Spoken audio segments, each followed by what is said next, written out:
మీ పిల్లలు ఆన్లైన్ గేమ్స్కి అలవాటు పడ్డారా? మారం చేస్తున్నారు, అల్లరి చేస్తున్నారని చెప్పేసి టైంపాస్ కోసము సెల్ ఫోన్లు ఇస్తున్నారా? ఆన్లైన్ గేమ్స్ డౌన్లోడ్ చేసుకొని ఇష్టం వచ్చినట్లు ఆడుతున్నారా? అయితే వారి ప్రాణాల్ని మీరే పోగొడుతున్నారని చెప్పేసి ఈ చిత్రాన్ని చూస్తే అర్థమైంది. పిల్లలు కలిగిన తల్లిదండ్రులారా, ఒక్కసారి ఈ వీడియో చూడండి. నిన్ను ఎవరైనా అడిగితే నీకు ఎంతమంది పిల్లలు అని అంటారు, కానీ ఎన్ని కోట్ల ఆస్తి ఉంది, ఎంత సిరి సంపద ఉంది, ఎన్ని కార్లున్నవి, ఎన్ని భవంతులున్నవి, ఎంత పొలమున్నవి, ఎన్ని ప్లాట్లున్నవి అని అడగరు. నీకు ఉన్న ఆస్తి మొత్తము నీ పిల్లలే.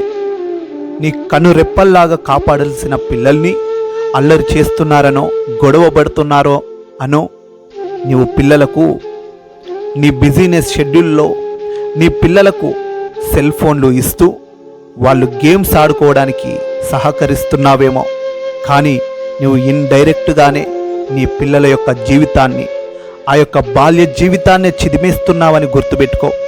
జగిత్యాల జిల్లా కోరుట్ల మండలంలో ఈ యొక్క వింత వ్యాధితో ఫ్రీ ఫైర్ గేమ్ ఆన్లైన్లో ఆడుతూ దానికి బానిసైపోయి మానసిక వికలాంగుడిగా మారిపోయిన ఈ యొక్క బాలుడిని చూసైనా నీ పిల్లలని ఈ రోజు నుంచే గేమ్స్ మానిపిస్తావో లేదా వారి జీవితాన్ని పాడు చేస్తావో నీ చేతుల మీదనే ఉంది. ఇలా బెడ్ పైన ఉంటూ గేమ్స్ ఆడుతున్నట్లు యాక్షన్ చేస్తున్న ఈ పిల్లోన్ని, ఆ మానసిక రోగంతో బాధపడుతున్న ఈ పిల్లోని చూస్తే దుఃఖం వేయక మానదు.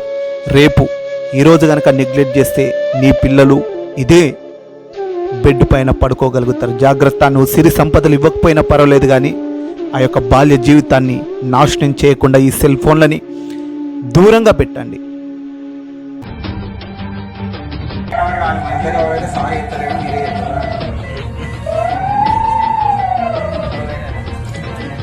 గనిలో వేసి